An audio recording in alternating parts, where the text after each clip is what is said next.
Hello, hello, beautiful people. Welcome to the Black Remembering podcast, where we highlight the heavy and the hope. This is also a live stream special episode.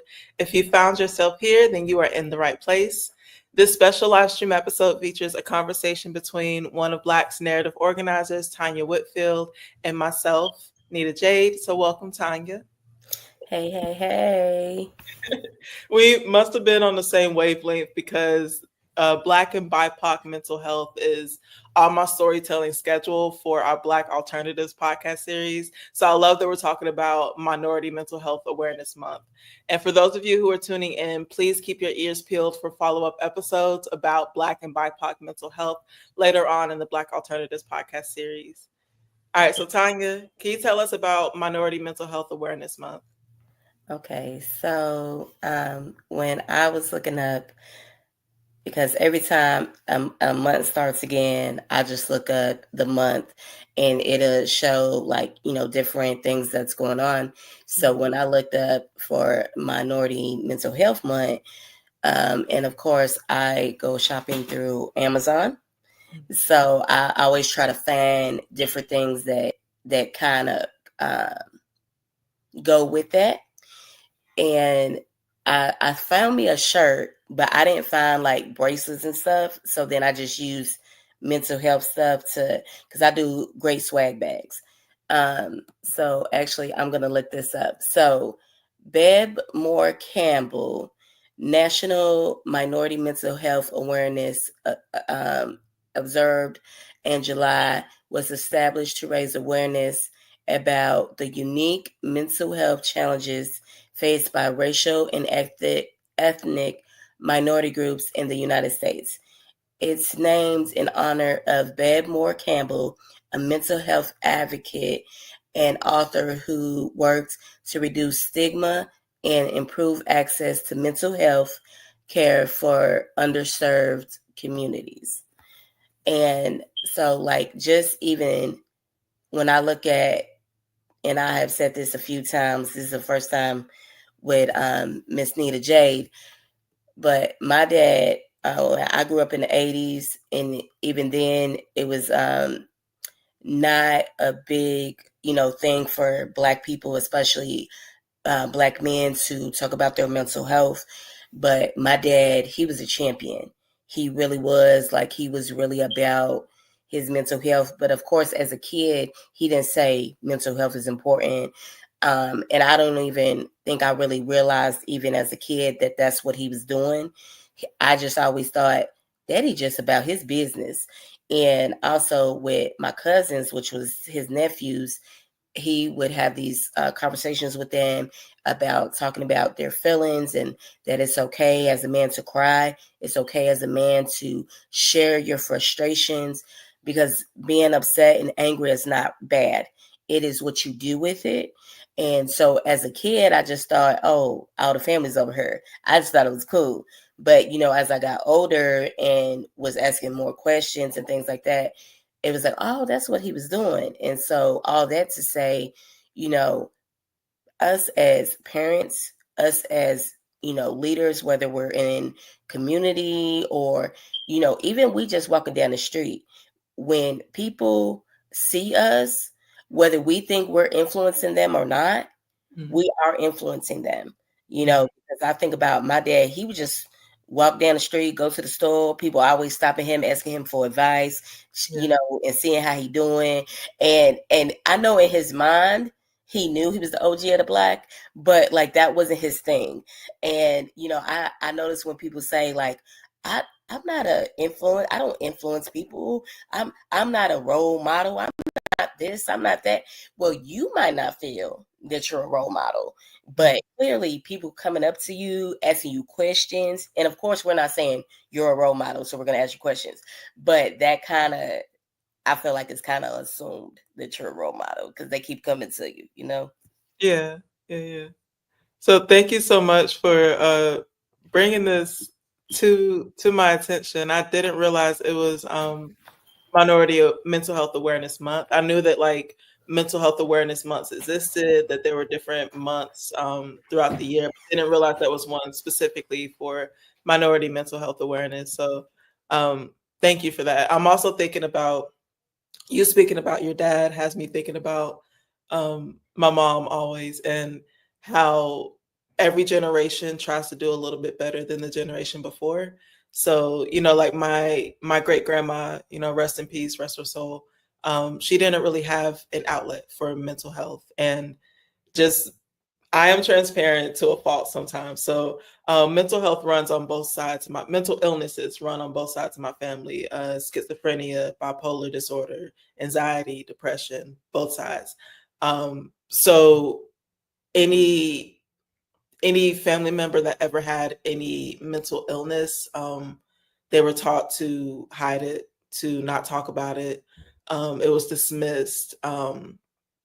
It was prayed away, which I think there's that's a part of the stigma in the Black community, that you're not supposed to go see a therapist. You're not supposed to seek treatment or anything. But I'm also like, that's kind of like saying you're not supposed to go to a doctor. Like God gave us doctors for a reason. Like God gave us therapists for a reason. So just thinking about how mental health is stigmatized in older generations. My great grandma didn't really talk about it. It was just something she prayed about, and I'm grateful that she prayed for us. My grandma, she went through a situation where I'm not gonna put her business out there, rest her soul, but she went through a situation and she kept it to herself. And it wasn't until I went through my own situation that she told me. Um, and I remember, telling my mom, talking to my mom about this conversation that we had, and she's like, "Oh, she never told me that." So it's a pattern of keeping things, I guess, to ourselves, or trying not to put our business out there, quote unquote. But it's I think talking about it, I think destigmatizing mental health is really, really important. And my grandma did better than her mom. My mom did better than her mom. My mom handed me a notebook when I was a kid because she saw something was weird. She saw something wasn't right. And I was too young to, like, I guess, start therapy, or we couldn't afford it or whatever. But yeah, so we ended up actually just going um, to the library. Like, she would give me a notebook, she would give me books to read. And that's actually how I started processing everything in my life at a young age. Like, her giving me a notebook and letting that be my cathartic outlet definitely saved my life as a kid. So each generation does better, I think, than the previous one. But you having such a strong start with your dad, I think, is really powerful. Thank you. I'm very appreciative. And it was like, even all the stuff that you said, like I didn't even know about his actual, title, so to speak, until after he passed. And I promise, I thought the coroner was lying. Like, don't be lying on my daddy. But I knew to, like, call my granny, because mamas know everything. So, and she was just all nonchalant about it, like, yeah, that's true. And of course, this is my elder, so I'm not gonna ask her questions and like, what do you mean? I felt like, somebody had kicked me in the chest, and I respected it because it's my granny. So I was just like, oh, okay, thank you, granny. And I get off the phone, but I was like, I couldn't even talk. Like, I couldn't even breathe. I mean, I literally just lost my dad, like literally. And then a couple hours later, that phone call, he was, let me know about where to pick my dad's stuff up. And the night before, because they actually were trying to argue with me about when he actually passed. And me and my dad, we had conversations all the way up till he passed. So, and I was like, I know, and you can look at my phone, because after he called me and we was on the phone for 2 hours, he talked to his brother, and I'm pretty sure they was on the phone for at least an hour and a half. And so you need to get your numbers right, because if you're gonna say some stuff, like, it needs to line up. And they were like, how do you know he talked to his brother? Because that is the way we do it, and we've been doing it like this since I was a kid. And because my daddy, for whatever reason, he knew that he was going to pass on. He knew that. I don't think he knew when. And my uncle even said, like, he pretty much told him without telling him, make sure you take care of the family, make sure he kind of passed on the baton, so to speak. And my uncle knew that, and now my uncle, he is the only uncle that I have, and my other aunts. So yes, the women have outlived the men in my family. So my uncle, he jokes all the time, like, if I just make another 10 years, I'm really good. I'm like, well, I'm going to try to negotiate for 20, but at 10, I'm cool with that. Yes. So, why do you think minority mental health awareness is important? Because when I think about my dad, he did it for himself. Like, there wasn't, because I think it's still a big stigma, but in the 80s it was even more of a stigma. And so I think about where my daddy would have been if he wasn't so about his mental health, because I know, like, he had his ways of coping. He had his ways of articulating how he was feeling. So I knew, even as a child, and of course I didn't know the depth of that. I didn't know, like, what was really going on, but I knew when he was not my daddy. Like, I knew that. And I think as kids, we know things about our parents, and of course, because we respect our parents, we don't say much, but we're like, we just try to stay out their way. And I know that's what I did. Like, when my daddy was in his ways where he was not my daddy, most of the time he gave us money. I went to my grandma's house, which was only a food box away, or I would go to my friend's house, and I would just give my dad his time. And I felt as a kid, him, being able to articulate that, because he was Superman to me, and he still is. He will always be bigger than life to me. And I think because he was so about that, and that's why I think this is so important, because he didn't have an example. Even though my granny was the best mom, she raised 13 kids. So it was just like certain things you just had to do on your own. If you wanted things done, you just had to get it the way that you had to get it. And so when I think about that, where would our family have been if my daddy wasn't so about his mental health? Where would, because say he didn't send us to other people's houses, or he didn't take the time to go outside himself sometimes. Sometimes he would, my uncles would pick him up, and, he would have his time with them, but what if he didn't do all of that? Like, I hear these stories of people that I grew up with, and their parents were very mean to them. But we never saw that, because every time we saw them, they was cool, they was cutting up, because we saw it after all the craziness. That's why, like, we couldn't come over at sometimes. Like, I remember, my best friend, she lived on the first floor all the time. I lived on the third. No matter where we moved, that's how we always set up. And so, like, when I would go to her house, you would feel the vibe, though. It would be a different vibe. And of course, as a kid, you didn't question it. But the first thing I would ask my friend once we went to her room, I'm like, are you okay? Do you need anything? You good? And I didn't even know that I was practicing mental health. Like, you don't know. Like, because I don't even think until I was probably in high school, and and when my teacher was talking about, and it wasn't even directly mental health, but she was just talking about different things, and I was, then we didn't have Google and all that. Like, it wasn't, so I had to look up some things, and I was like, oh, so I've been knowing how to do about mental health for a while, but it was never just a direct thing. And so, even now, and I'll hand it back over to you after I say this.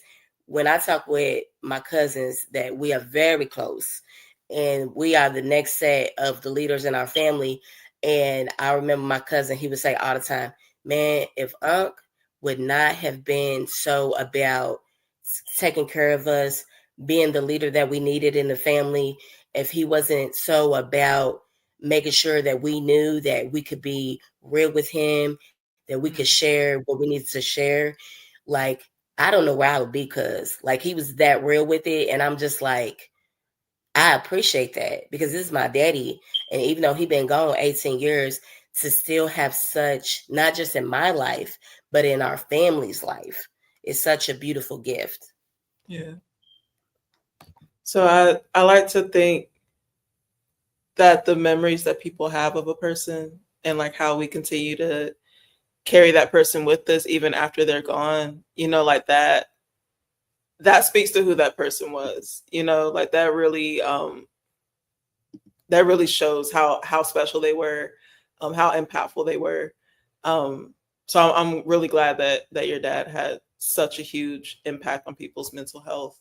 Um, and I'm also thinking when you spoke about going into the person's house and feeling the atmosphere shift, um, that is palpable. Like I think that goes back to the whole stigma and silence part of it, like what goes on in this house stays in this house kind of thing.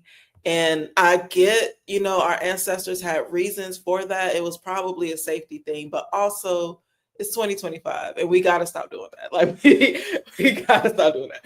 Because what goes on behind closed doors sometimes needs to be aired out, like definitely needs to be aired out. And if you don't, like, that's how the trauma continues and gets passed down from generation to generation, because you're not talking about it, because it went on behind closed doors and it stayed behind closed doors and nobody processed it, nobody voiced it, nobody went to seek help, nobody tried to be better.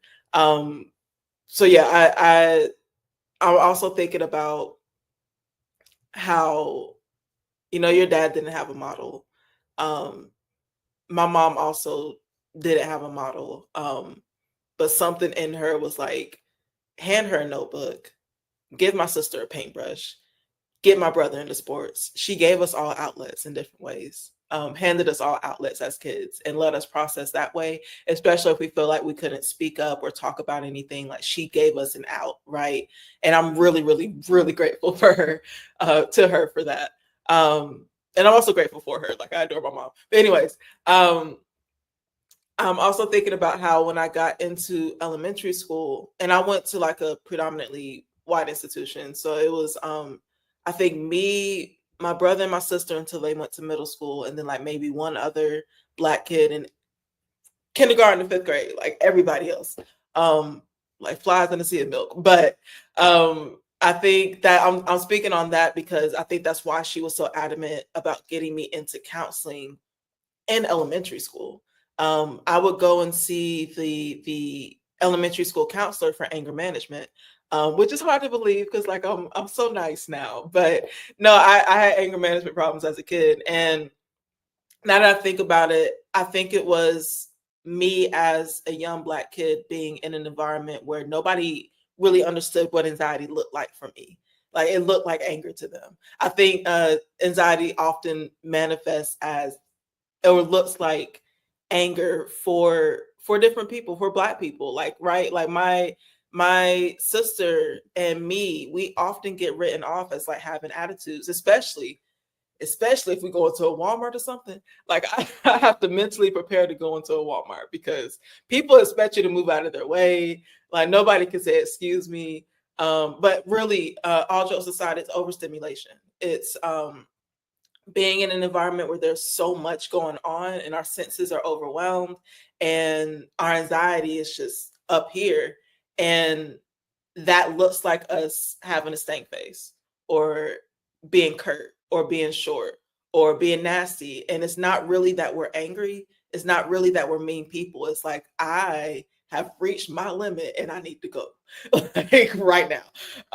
So yeah, I also wanted to touch on that, touch on what mental illnesses look like in Black people and how that differs, as well as stigmatization. But I want to start with stigmatization,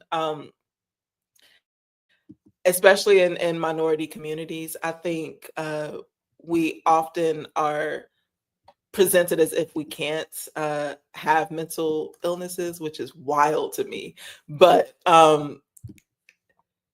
a lot of my intersections, which are like the different parts that make up who I am, the different identities and like how they intersect and cross. A lot of my intersections fall under the category of minority, right? So I'm Black, I'm a woman. I'm a Black woman.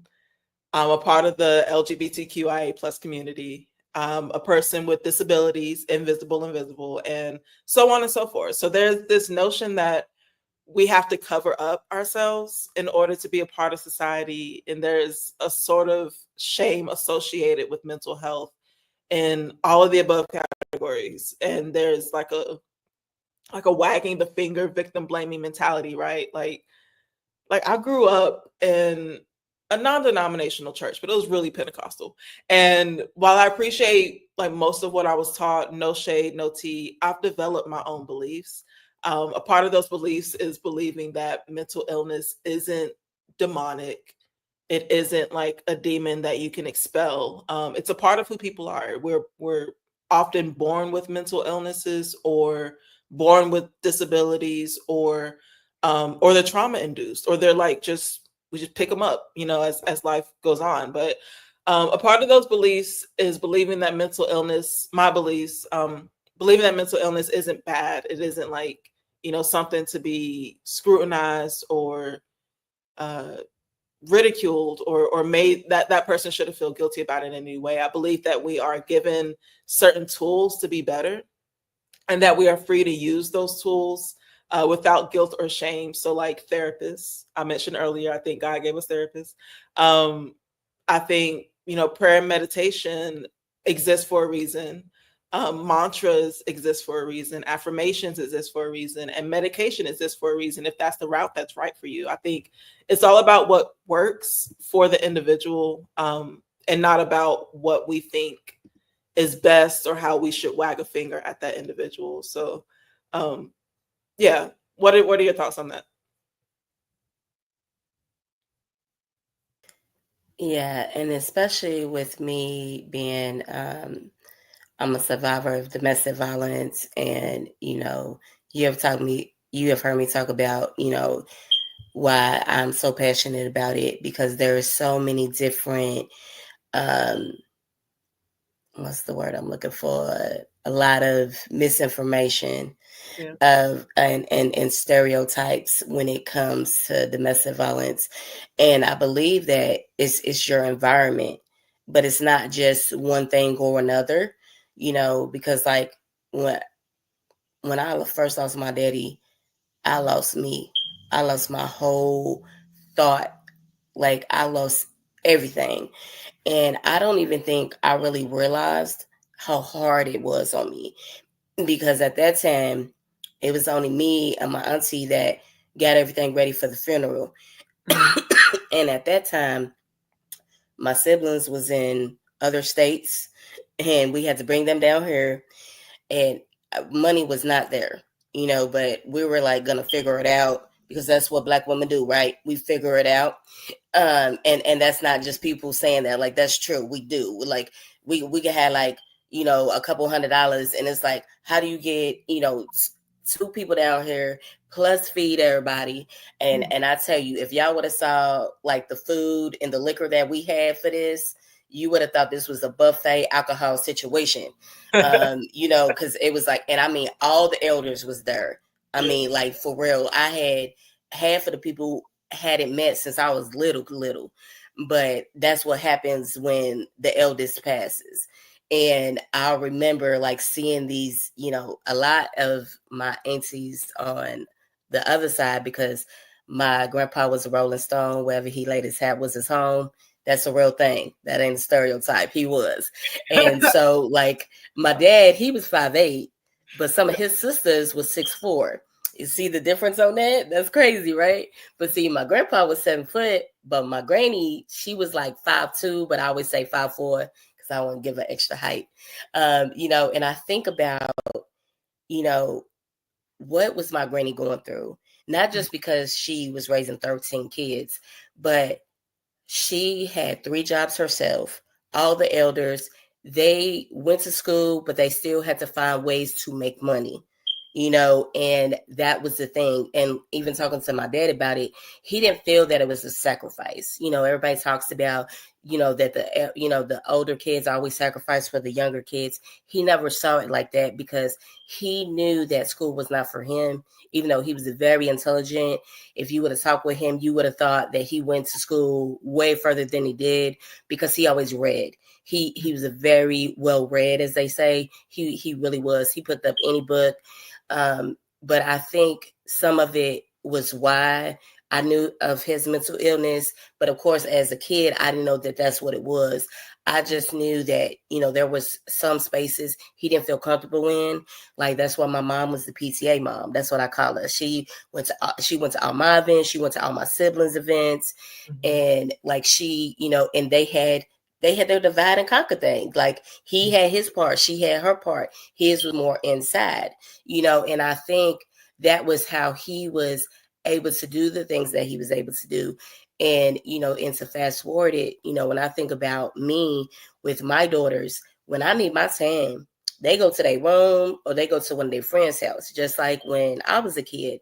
But I also realized that, and I never really try to say this because, this is my dad and he's gone, and I always want to uplift him always to the highest form. But I feel like where I think I might have just missed a lesson too is because a parent can never prepare you for losing them. I don't think you can ever prepare your child for that. But I feel like he was so much of my world that when he was gone, it just did something to me. It broke something in me. And then when I realized that and was able to get the help that I needed, now I'm at a better place. But what I realized also is if you do not see that something is broke, there is no way you can fix it. And it's like, well, why didn't you ask for help? But I didn't even know I needed help. Even if in the inside I'm screaming, in the inside I'm like, help me, help me, help me, but the words aren't coming out. Like, and it comes through with, sometimes my how I act or my attitude or whatever. And I remember one of the first conversations me and Bishop had, and she was talking about trauma response. And I had heard about trauma response before, but the way that she articulated it was just so different, which some people might feel some type of way because they're like, girl, I've been telling her about trauma response since forever. But see, some people talk about it just to be like, no, no, no, no, no. But Bishop, she talked about it in a way, because I don't think she was like, I just want her to know about trauma response. I think she was like, because I was telling her about a situation and not really knowing what it was. Oh, that's a trauma response. And I'm thinking in my head, because she said it all just like regular, like, and I'm over here like she just dropped the biggest diamond on me. Like, I'm like, what are you? Because in my mind, I'm like, what did she talk about? But when I'm talking to her, I'm like, oh yeah. But in my head, I'm like, what is she talking? Is she talking a new word? Like, because even when you hear stuff, and you could have heard stuff forever, but when certain people say things, and like I have said for years, words are keys, and keys lock doors, keep doors locked, or they unlock them. And so I feel like when she said that, and it was just, we was already vibing, it was such a great conversation, and it just unlocked something in me that I didn't even know needed to be unlocked, that I didn't even know. And that's why it's like, it's not an excuse, because if you are going through something, you should ask for help. But the thing is, if you don't know that you need help, if you really don't know, even though I know people will look at, but don't you think this is a little crazy? How didn't you see that before? But if I've always been like that, if I've always, well, I've just pushed people away. I guess that they just wasn't my people. And sometimes that's true, but other times they was like, God, if you don't get her, we about to have a whole problem. I'm about to lose my religion on this girl. You just think, oh, but then you have people that are your people. And it's not that the other people weren't being honest with you, but some, they don't, just the way you don't know how to explain or say the thing that needs to be said of how you feel, they feel the same way. So when you have your people that It's not that they're any more braver than anybody else, but they Mm-hmm. like give me some guidance. You know, whoever your higher power is, like when I'm in situations with people, give me your guidance. So then I'm able to, I sound really articulate and I'm saying all the scriptures and I'm like, you know, being all fancy. And I'm like, no, that wasn't me. And that's not me being, you know, not taking the credit, but no, it really wasn't me. But I had asked for the help. And see, that's the thing. And it's like, how do you learn to do that? I don't think there's like these magical steps that you take and then you arrive at this place of knowing how to ask for help and all that type stuff. But I think for me, and this is the last thing I'll say, and I'll bring it back to you, is I still remember this was like probably about 15 years ago. And I have never been ashamed to ask for help. Like, never. Like, because that's just me. My dad said closed mouths don't get fed, period. Mm-hmm. And so, but I remember there was times when I was around certain people and I would feel nervous. Even I know when y'all look at me, you wouldn't think nervous is even a part of my vocabulary, but I would be a little like, how do I ask? How do I do this? I'm having this whole conversation with myself. Like they're probably gonna say no, and I'm answering for them, and that's not a good thing. So I'm like, wait, let me get back together, help me with this. And then I just started asking for help. And then after a while, it was just regular. It was just a regular thing. And a mentor of mine's, because me and my mom at the time was not as close, and she had did this exercise with her mom. Every time she got off the phone with her mom, she always said, "Love you." And for a while, my mom didn't say it back, but then she did after a while. And then we start talking about some of the real issues that we actually had with each other, which was funny because we both was feeling the same way.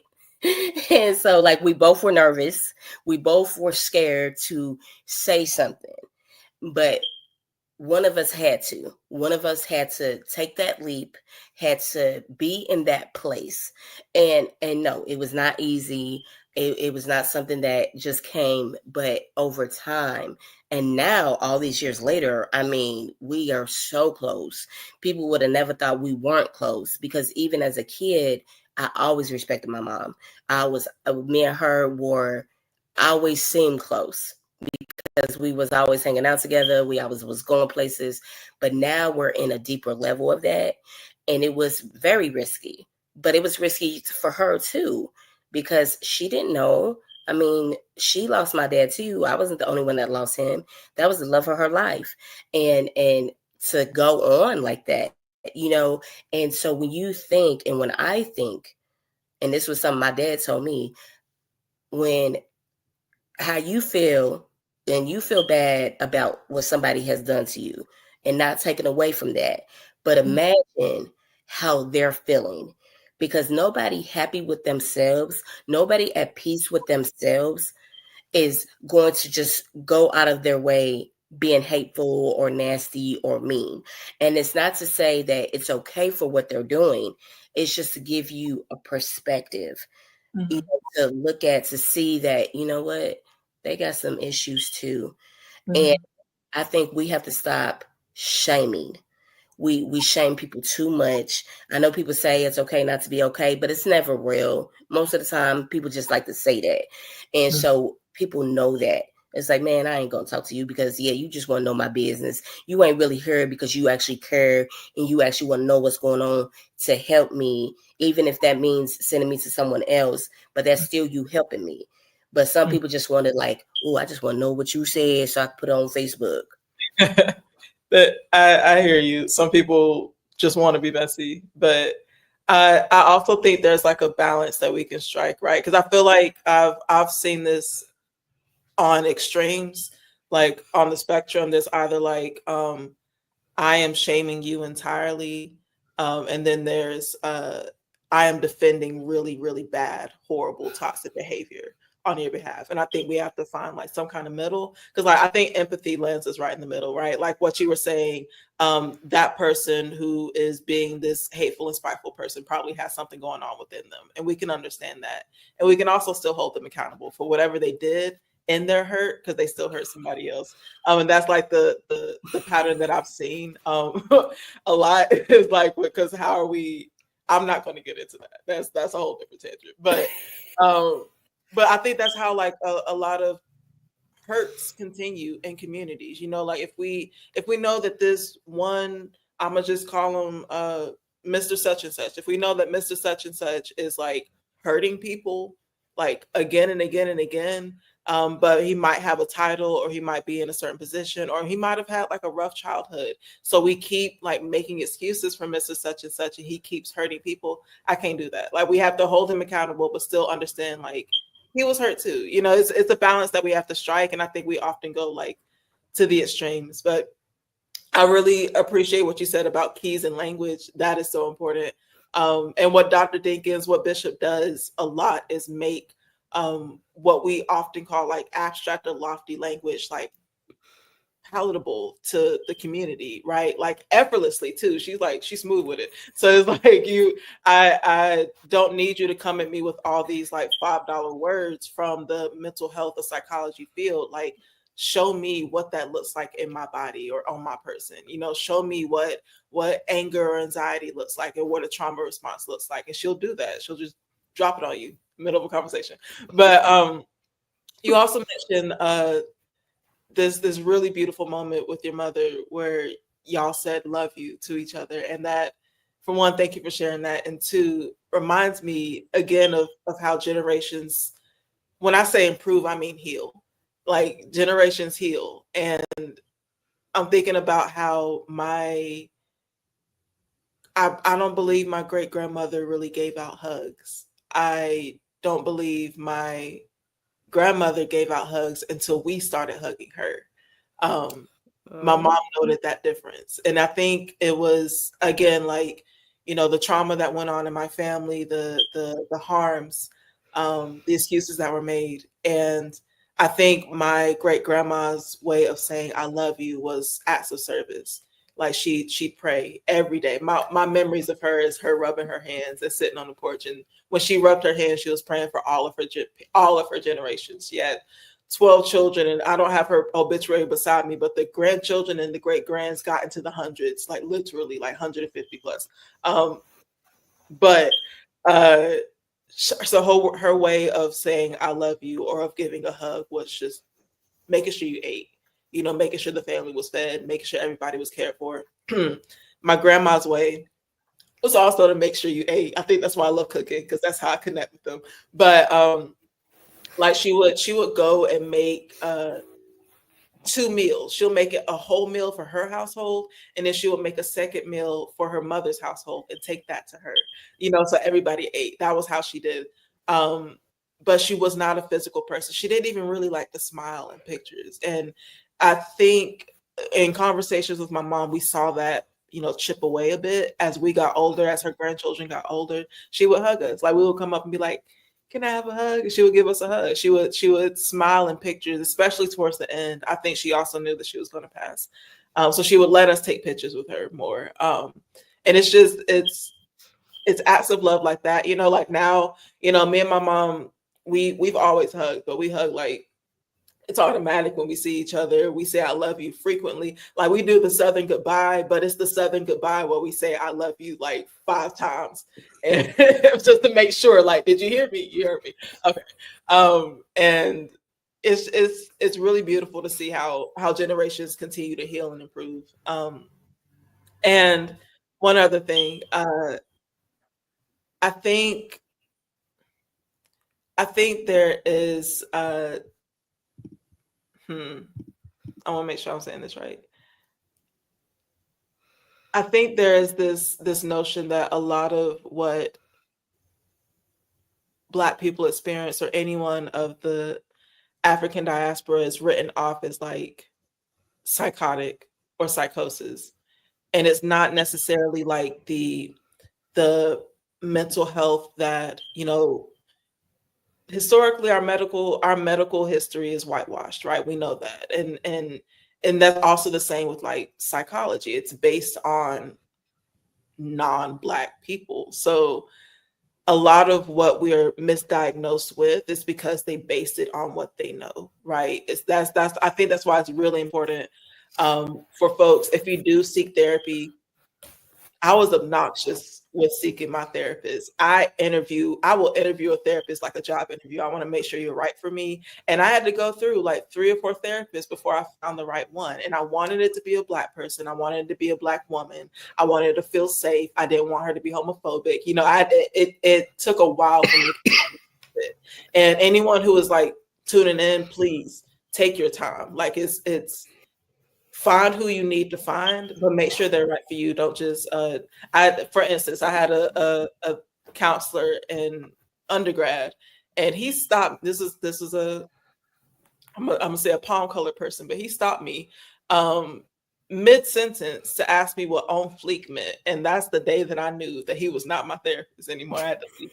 But I encourage y'all to find like the right therapist for you. But one thing that my current therapist, bless her, she's freaking brilliant.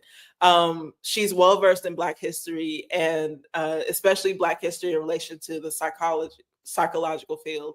And we've discussed how like race and ethnicity and culture can impact the presentation of mental health. So I mentioned like my sister and I, our anxiety often looks like anger or irritation.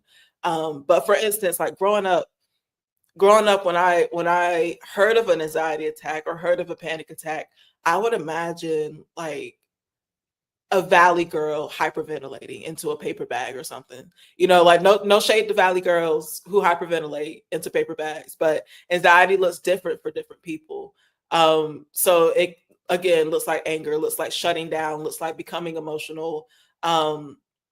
Overstimulation looks like irritation and curtness and needing to remove ourselves from the crowd. So if a mental health specialist is looking for a hyperventilating Valley girl, they might just write me off as having a nasty attitude. But I, again, am so adamant and so grateful for my current therapist because she understands. She has that background knowledge. She knows not to misdiagnose me. And a lot of what has been historically written down as like schizophrenic is really like spiritual psychosis. You know, and if you don't understand that, you're just going to say it's schizophrenia or bipolar or something else. So anyways, I wanted to move on to some this mental health fact sheet that Resources to Recover put together for Black, Indigenous, and people of color. And it's a really long fact sheet. I can send it into the chat or the comments, but I'm just going to read off like a few from each category. And mind you, this was made in 2020, so I can only imagine. I can only imagine how much it's changed since 2020. But let's see. So here are some statistics from this mental health fact sheet. The categories are children and teens, adults, homelessness and housing, employment and education, incarceration and mental health, racism, mistrust, and barriers and access to care, and then other BIPOC health facts. So from the children and teens, Black and Latinx children are about 14% less likely than white youth to receive treatment for their depression. Approximately 50 to 75% of youth in the juvenile justice system meet the criteria for a mental health disorder. Let's see. The adults category says individuals identifying as being 2 or more races, about 25%, are more likely to report having a mental health disorder within the past year than they are any other race or ethnic group, followed by American Indian, Alaska Natives, white, and Black. And Black American adults are 20% more likely to experience serious mental health problems, such as major depressive disorder or generalized anxiety disorder. In the homelessness and housing category, Black Americans living below the federal poverty guidelines are twice as likely to report serious psychological stress as those living twice above the poverty level. The Black community comprises approximately 40% of the homeless population, 50% of the prison population, and 45% of children in the foster care system. Mind you, we are not the majority in this country. Employment and education. In the BIPOC community, childhood depression has been associated with increased welfare dependence and unemployment. And psychiatric and behavioral problems among BIPOC youth often result in school punishment or incarceration, but rarely mental health care. Our kids are punished rather than cared for. Incarceration and mental health. 1 in 10 U.S. Black men are put in solitary confinement before the age of 32. Racial bias often prevents people of color from qualifying for diversion programs that could keep them out of jail and instead offer them mental health treatment. Racism, mistrust, and barriers in access to care. Microaggressions are a form of racial trauma which can harm a person of color's identity and sense of self-worth, potentially impacting their mental health. And more than 80% of Black Americans are very concerned about the stigma associated with mental illness, which discourages them from seeking treatment. And I'll read one from the other BIPOC health facts category. COVID-19 disproportionately affected Black individuals in the US, and vaccination rates among Black individuals trail those of other racial groups. I'll read another one. Black women are 3 times more likely to die from a pregnancy-related cause than white women.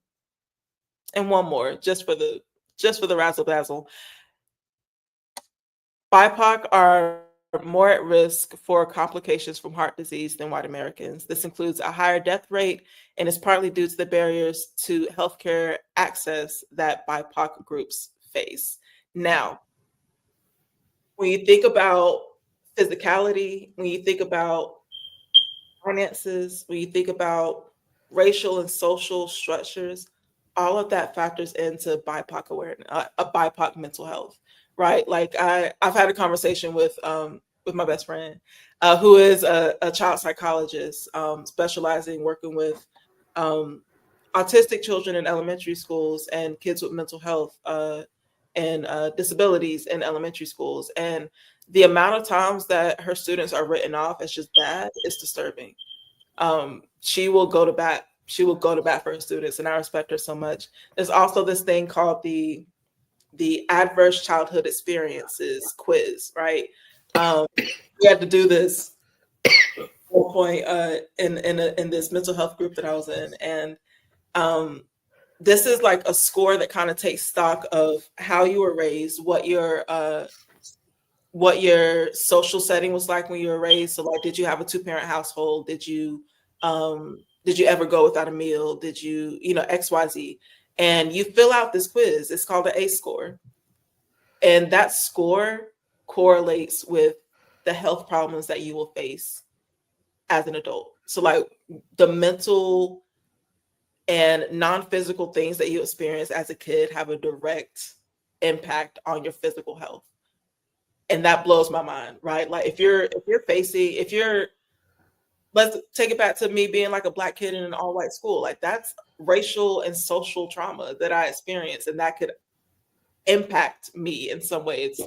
It blows my mind. Also, like me and my best friend were talking about how money factors into like depression for a lot of people of color. Like if I'm deciding if I'm going to pay my light bill or eat, that might impact my mental health a little bit. But if that financial barrier were removed, that wouldn't be a stressor on my mental health. So I think about that a lot. Like there, of course, like people are born, with mental illnesses. It's genetic, it's hereditary, whatever.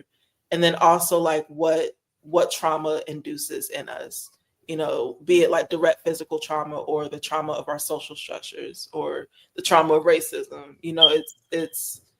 It's complex, and I think just writing mental health off as overly simplistic is harmful.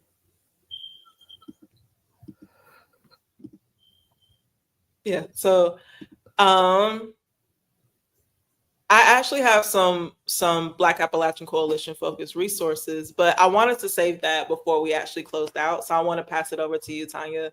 Do you have any other thoughts you'd like to voice? Yeah, and I was thinking about, especially with how everything is now, and that adds to it, right? And I just think I always have to go back to my daddy. I can't help it. Like because he was not warm and fuzzy. Like to me, he was a big teddy bear, but to other people, he's very scary. People knew him as the OG of the block. He was the mayor of Chicago unofficially because if he saw somebody that needed a shirt, he gave him a shirt. If he saw somebody that was hungry, he fed him. Like that's how it was, you know. I learned how to fry chicken when I was 6 years old, you know, and I've been cooking ever since, and I love it. And that's how I bond with him as well. And I think about, you know, did I ever miss out on something? You know, because you know when you get to a certain age, I don't know if it's just something we just automatically do, but I just was like, I would hear people having conversations about what they didn't get from their family and stuff like that. And I just thought, I don't think I ever even asked for it. Like, you know, my daddy, he was not a hugger. I wasn't either. I still kind of ain't. Like, I with some people I do. It's a whole different thing with that.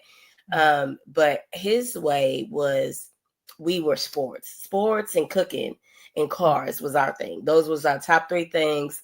And, you know, and so, but I don't feel that I missed anything. But I had to really go deep with that. And why I'm saying it now, because, you know, sometimes I believe that there are unseen traumas that we don't really know about because we've been kind of nonchalant about it and not even intentionally. But when I hear other people and they're talking about what they missed, and you know, and sometimes in my mind I'm like, I didn't really miss that. But just because they talked about it, it kind of came to my mind, and I started making like journal notes of like, so I could be honest with myself. Like, and of course I didn't really miss it, but then I'm thinking, what if I would have had that, or what if I would have had this? You know, I think we all go to that type of thing of, but then I had to get myself back. And it's like, no, going down that what if road is never helpful. It's you know, most of the time it is not. Most of the time it's nothing is at the end of that. But I think it's important to, you know, put yourself in that. And when I bring it back, I'm like, I know if I would have asked my daddy for the hug, he would have gave me 400 hugs if I would have asked him. But that just wasn't his thing. That wasn't the way that he showed it. Like with my mom, she always like took us places, or she would show up at school. That was her way of showing, you know, how she cared about us, and making sure that we had money for field trips. Like that was her way. And so I think, and this is the last thing I'll say, and I'll hand it back over to you. I remember I was going through this whole thing on the phone with my auntie. Me and her are so close. She was the closest to my dad, and she just like bam. And so she was like, just because people don't love you the way you feel they should love you does not mean they don't love you. And I mean, this is through a phone, honey. But I felt the power of that. Like I felt that because I could tell that I was getting my auntie to a place that I didn't want my auntie to be. And that was at the lowest place. So she was still like, I'm giving you a chance, young lady, because she understood that I needed to vent and I needed to get all that out. But what I realized in that moment is I was hurting her in the midst of me venting, even though I didn't say anything about her or anything like that. But what I realized is the people that love us, they really love us. And so when they see us hurting, it hurts them. And then when we are going through our venting, because it is important to vent, it is important to let the thing out, but learning how to vent, not in a proper way. I don't want to use that word, but where it's more helpful. Because here is my aunt, and she honest. So she gonna tell me what it is. But what if I was venting to someone, even though that I'm close with them, they don't know how to express themselves like that. They might just close off, they might just shut down, and then I have hurt them. I have abused them. And when I think about those things, because sometimes people think if you cut somebody out, you know you abuse them. Like that's just, but like you can also abuse somebody with how you talk about yourself. And you don't think that you're abusing them, and abuse might be a little too harsh, so maybe, but hurt them. Because if I see greatness in you, but I hear you talking bad about yourself, it's gonna make me feel some type of way, because I am a person, and I'm like, wait a minute, I don't like you talking about yourself. Like, it's okay to hold yourself to a high standard. It's okay to correct yourself and all that. But now you're going more on just beating yourself up, and that is not okay. But not everybody can say it like that. So in their mind, they're like, how do I get out of this conversation? But how do I not be rude or insensitive? Because you're having to think how they think, and I think about that, like, what kind of conversation would they have it in their mind? You know what I'm saying? Of like, oh my gosh, like, I understand she's venting, but now it's becoming uncomfortable. Now it's becoming, and so I want to be here for her. I want to support her. This is my people's, but now it's messing with my mental health, right? Yeah. And that's like, that could get scary, right? And Mm. I just think about that, like, and of course, we'll have to do a whole nother one because this ain't enough time for this. But I just think, because in my mind, even as you were talking, I didn't even think I would end up saying all this, but it's like, when we think about what others are going through, just like my daddy taught me when I was a kid, it's not to take away from how they hurt your feelings, but it's to give you a perspective. It's to give you another way of thinking, because we're all hurting, we're Mm. all struggling. And when I want you to recognize my struggle, I also need to recognize your struggle. And of course, it's not always about apologizing, like, oh, I'm so sorry that I hurt you. It's not that, because they know it wasn't intentional. But we still have to watch what we say, because even when we're just venting, we are spewing venom, we are spewing poison, even if that's not how we feel. And with our listeners, I don't want them to think that I'm like trying to belittle them or make them feel, because some people say, I was just saying what was on my mind. I was just telling them the truth. Yes, but we can be honest with people and do it in love. Like, I Yeah. can still tell you stuff in love. And of course, when you're venting, you can't do it in love. Like, I don't think there's a love way of venting to a person. And there might be, we'll have to do some research on that later. But I think when we have our people, like, I have people that I can like really vent to full on. I have people that I talk to them after I've been through everything, but I can still share stuff with them, but it's a different level. And I think every it's all about the Yeah, relationship you have with that person. Because, like, me and my best friend, we can vent to each other, but we also like send each other warnings. Like, hey, I'm gonna rant in this voice memo, and if you don't want to receive that energy, don't listen to it. I just need to get it out. So I think it's like knowing what energy you're producing, and honestly checking in with that person to see whether or not they're willing to receive it. Because if not, then that is poison that you're just putting onto somebody without consent. But if they are in a space to hear it and receive it, then and you trust them and y'all have that relationship, then I say go for it.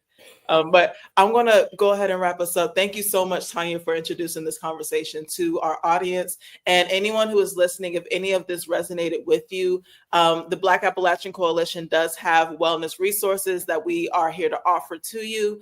Please see those in the chat, in the comments, as well as we have our own free virtual wellness program called Reclaim Our Wellness. It is a free program, free 99, designed for folks to learn about, practice, and embody what it means to be well. So if any part of today's live stream spoke to you, podcast episode spoke to you, then take some time to reset your day in a safe space where you can practice wellness at your own pace. If you're struggling with burnout, seeking community, or simply want to prioritize yourself again, then this is your sign to join us. Reclaim Our Wellness runs every Monday at 11 a.m. to 12 p.m. EST, and every Wednesday, 7 p.m. to 8 p.m. EST. We'll do that every week until September 29th, and we'll also have a mental health wellness week. So please join us. I'll drop those registration links in the chat.